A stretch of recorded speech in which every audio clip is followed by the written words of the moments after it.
presidente Lula teve alta hoje, depois de 7 dias de internação em São Paulo. Ele passou por uma cirurgia de emergência para drenar um hematoma na cabeça, sequela da queda no banheiro em outubro. Em entrevista exclusiva à repórter Sônia Bride, Lula falou sobre os momentos de apreensão, a volta ao trabalho nos próximos dias e também sobre os rumos do governo ao fim do segundo ano de mandato. A entrevista coletiva dos médicos que cuidam do presidente Lula hoje foi para informar que ele recebeu alta. Devido à recuperação do nosso paciente, que foi extremamente acima do esperado, então, para a felicidade minha, para a felicidade de toda a nossa equipe, o presidente ele está de alta hospitalar, né? E deve voltar para casa já já. Em casa, mas em São Paulo.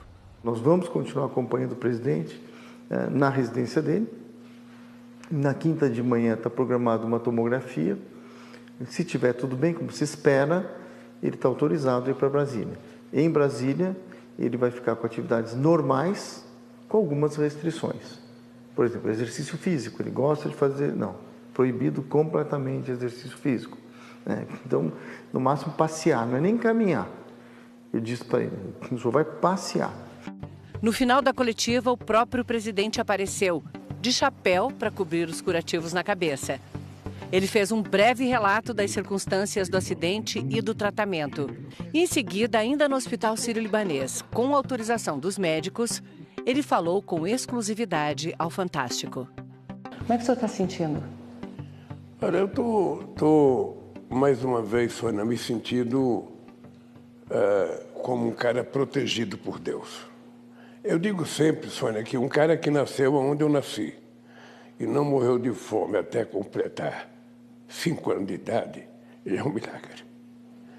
Depois, eu sempre fui muito saudável. Depois eu tive o problema do câncer em 2011, em outubro de 2011, que me tirou do ar praticamente todo 2012. Depois eu tive, o último caso, um avião que teve um problema no motor e ficamos rodando 5 horas em cima do aeroporto na Cidade do México. E aí a preocupação de todo mundo, o que poderia acontecer se aquele avião, sabe, caísse, se parasse outro motor. Depois da queda que eu tive no banheiro, ou seja, eu estava sentado, cortando a minha unha. Unha da mão. Unha da mão. Unha da mão. Eu acabei de cortar a unha, lixei a unha e fui guardar o estojo. Ao invés de eu afastar o banco, eu tentei afastar só a minha bunda, essa é a verdade.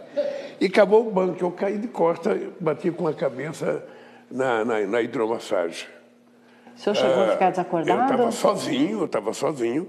A Janja estava lá na cozinha do palácio, fazendo umas coisas dela. E eu caí sozinho. Durante alguns segundos eu tive problema de mexer com as mãos, com as pernas. Aí eu consegui virar, fui até a porta, peguei no trinco e consegui mexer com as pernas e levantar.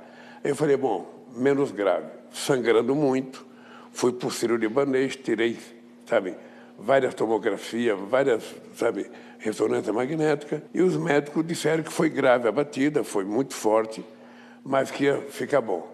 Aí eu fiz durante 5 dias alternados, 5 ressonâncias magnéticas. Me disseram, ó, presidente, tá teoricamente bem bom. Se só se cuidar, sabe, vai sair dessa. E eu passei a me cuidar relativamente, né? Eu não podia ter dor de cabeça, eu não podia machucar mais a cabeça, eu não podia cair, não podia fazer movimento brusco.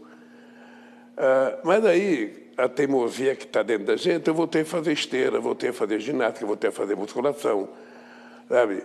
O dado concreto é que eu fui para o Uruguai, participei do acordo da reunião do Mercosul, fizemos um acordo com a União Europeia, que foi um acordo extremamente importante. Não é um acordo que vai funcionar de curto prazo, vai demorar, porque são 720 milhões de habitantes envolvidos no acordo e um PIB de 22 trilhões. Portanto, o potencial é muito grande, é só a gente ter paciência. Eu voltei e na segunda-feira eu comecei a sentir alguns sinais estranhos nas pernas, sabe? Mas no domingo o senhor já estava com dor de cabeça? No domingo eu estava com dor de cabeça, não mas deu importância. eu achei que era por causa do sol. Não levei muito a sério. Na segunda-feira eu comecei a sentir alguns movimentos esquisitos na perna, uma certa lentidão. Aí eu fui trabalhar. Eu estava reunido com o Pacheco, com o Lira e com vários ministros discutindo a questão do acordo feito na Suprema Corte sobre as emendas parlamentares. Quando eu pedi para chamar a doutora Ana, eu falei, Ana, eu acho que eu não estou bem, acho que é bom a gente marcar uma consulta no Sírio. Aí fui no Sírio, fiz uma outra ressonância magnética, eu já não aguento mais daquela máquina, já não aguento mais do barulho daquela máquina. Aí, quando eu saí, os médicos estavam assustados, sabe? Aí me ligaram de São Paulo, ó, tem que vir urgente para São Paulo. E eu fui urgente para São Paulo na medida do possível, porque o avião estava no Rio de Janeiro, e teve que vir o avião. Eu fui para São Paulo. Quando eu cheguei Quando aqui, o senhor viu que os médicos estavam assustados, o senhor também ficou assustado? eu fiquei preocupado, porque, afinal de contas, a cabeça é a parte mais delicada. O senhor achava que, passado esse tempo, já estava fora de perigo? Eu achei que estava fora de perigo, essa é a verdade. Achei que estava fora de perigo, porque a última ressonância que eu fiz mostrava que estava diminuindo a quantidade de líquido na minha cabeça. Mas era engano meu. Eu precisava tomar cuidado, eu não tomei o cuidado. E aí o senhor tomou a decisão de vir para São Paulo fazer essa cirurgia. Por que o senhor, com uma hemorragia no cérebro, né, veio para São Paulo em vez do médico ir para Brasília? Não, porque, veja, os médicos achavam que aqui tinha mais condições, e aí eu não vou discutir com os médicos. Então eu vim. E cheguei aqui, fui operado imediatamente. E como é que foram aquelas horas esperando o avião chegar e para até embarcar? Olha, a preocupação da Janja era não me deixar dormir. Então eu ficava o tempo inteiro não me deixando dormir. O senhor estava muito sonolento? Estava com sono. E aí o pessoal não quis vir para cá no avião menor porque não tinha um lugar, sabe, mais confortável para deitar. E se tivesse um problema mais grave, o avião presidencial tem cama, então eu estaria em melhor condição de ser tratado. A primeira-dama acompanhou às 5 horas entre o diagnóstico do sangramento e a chegada em São Paulo. Na segunda-feira, eu olhei que ele não estava muito bem, estava reclamando dor nas costas, a perna puxando, e eu já fiquei assim. Mas até a hora do almoço ele estava bem. Ele começou a decair durante a tarde, e aí a gente foi para o Sírio e eu posso te dizer que depois da noite que a minha mãe faleceu, aquela foi a pior noite para mim. Porque eu não sabia como que a gente ia amanhecer o dia de terça-feira. Então, foi realmente momentos angustiantes de não saber o que ia acontecer.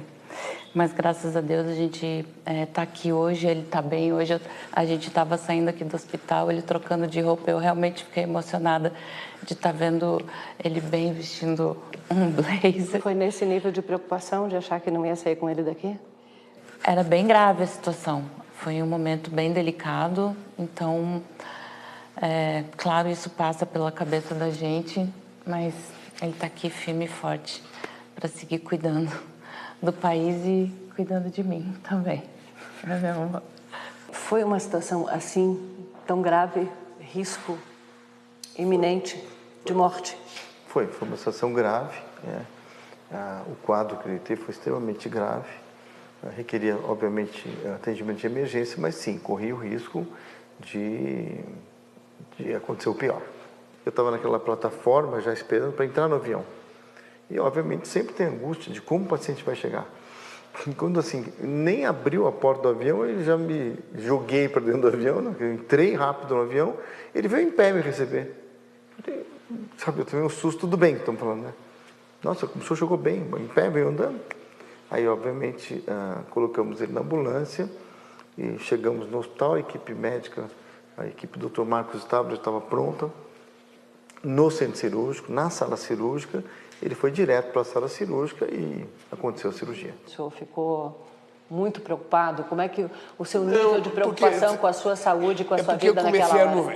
Eu comecei, a última coisa que eu lembro é quando eu entrei na ambulância, que era uma ambulância muito barulhenta e ela pulava muito. Eu reclamei da ambulância, eu preciso comprar uma ambulância mais decente. Aí, a última voz que eu ouvi foi quando eu cheguei no Sírio-Libanês, que gritaram, chegamos. Mas estava todo mundo meio nervoso. Aí me levaram para a UTI, para a sala de cirurgia. Eu já fui operado e tomei como chamam, sedativo, acho que é. E aí eu não vi mais nada. Querida. Aí eu só fui acordar no dia seguinte com a cabeça já embrulhada, empacotada. Na cirurgia, os médicos retiraram o sangue que se acumulou dentro de uma cápsula de 3 centímetros entre o osso e uma das membranas que formam as meninges, chamada dura mater. Os cirurgiões colocaram um dreno para remover o líquido acumulado na cápsula. Na quinta, outro procedimento, dessa vez para reduzir as chances de um novo sangramento. Um catéter longo e fino foi introduzido pela artéria femoral na perna e chegou até a entrada da artéria da meninge, que foi obstruída por um material cirúrgico, inserido por dentro do catéter, como se fosse uma gelatina, que entope esse vaso. Como é que o senhor está se sentindo hoje? Assim? Bem, totalmente bem. Veja, o que os médicos me dão tranquilidade é que se eu me cuidar, eu não posso fazer ginástica, eu não posso fazer esteira, eu posso andar, mas passear, sabe? Um passeio de shopping, eu não posso fazer esteira a 6 km por hora, 7 km, eu corria, sabe? Dava um trotezinho de 7 km por hora durante 10 minutos seguidos. Eu ando numa velocidade rápida, mas é por hábito mesmo. Eles falaram que isso não pode, eu tenho que esperar cicatrizar os furos que eles fizeram para tirar o líquido, sabe? Um furo para tirar o líquido, outro para jogar soro para ir lavando o cérebro. Então... Está com vários curativos na cabeça. Não, eu tenho aqui o curativo, eu posso até te mostrar o curativo aqui.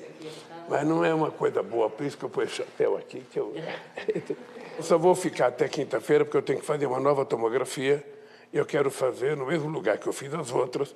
Aí eu volto para Brasília para trabalhar normalmente. Eu tenho que ver se tenho possibilidade de participar do Natal dos catadores de material reciclável aqui em São Paulo, que eu sempre faço. Eu tenho que fazer uma reunião ministerial antes de findar o ano. E o restante eu vou ficar em Brasília tranquilo, não vou sair para lugar nenhum, vou ficar me cuidando. A gente sabe que o senhor tem apreço por participar de reuniões multilaterais, dos organismos internacionais, então isso vai ficar na espera por um tempo. A próxima viagem internacional que eu tenho é para o Japão, acho que dia 27 de março. É uma visita do chefe de Estado e do Japão eu iria ao Vietnã. Sabe? Essa viagem vai dar para fazer tranquilamente. Quando chegar em março eu já estou totalmente curado. O que eles têm alguma preocupação é nos próximos 45 a 60 dias, até fechar o furo que eles fizeram. Nessa semana aqui, em que o senhor estava internado, o senhor conseguiu acompanhar um pouco das notícias políticas e da economia? Eu acompanho sempre.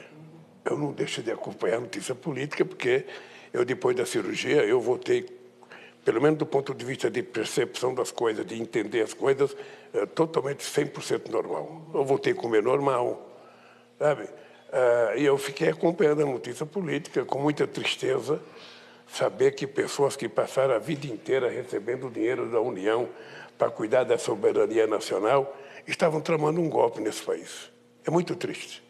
É muito triste para quem começou a brigar pela liberdade democrática, ainda muito jovem, sabe, que participou da campanha das diretas, muito jovem, sabe, que foi para a rua fazer as primeiras greves desse país, muito jovem. É muito triste saber que pessoas que chegaram ao cargo de general de 4 estrelas, sabe, montaram uma máquina de fazer maldade nesse país e queria dar um golpe. Sabe, eu perdi 4 eleições. Cada vez que eu perdi uma eleição, eu ia para casa, sabe, chorar minhas mágoas, reclamar e me preparar. Então é muito grave o que eles fizeram. É muito grave. Eu fiquei chocado e eu vou te dizer uma coisa.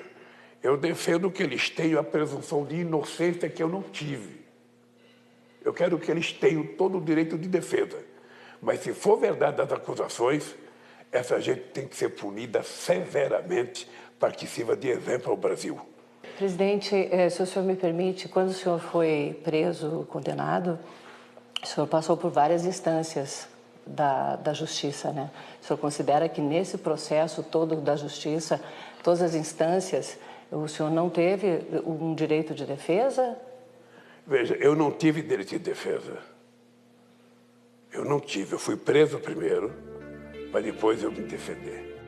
Quando o presidente Lula foi preso em 2018, no caso da cobertura no Guarujá, com participação da defesa dele em todas as etapas do julgamento.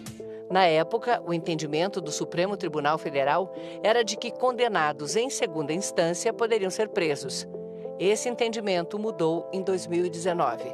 A prisão voltou a ser apenas depois do processo transitado em julgado. E o presidente foi solto. Em março de 2021, o ministro Edson Fachin anulou a condenação do presidente Lula porque considerou que a Justiça de Curitiba não tinha competência para julgar o caso. 3 meses depois, em junho, o plenário do STF validou o julgamento da segunda turma, que considerou então o juiz Sérgio Moro parcial na condenação. Esta semana, a reforma tributária foi aprovada no Senado, mas com algumas mudanças no texto.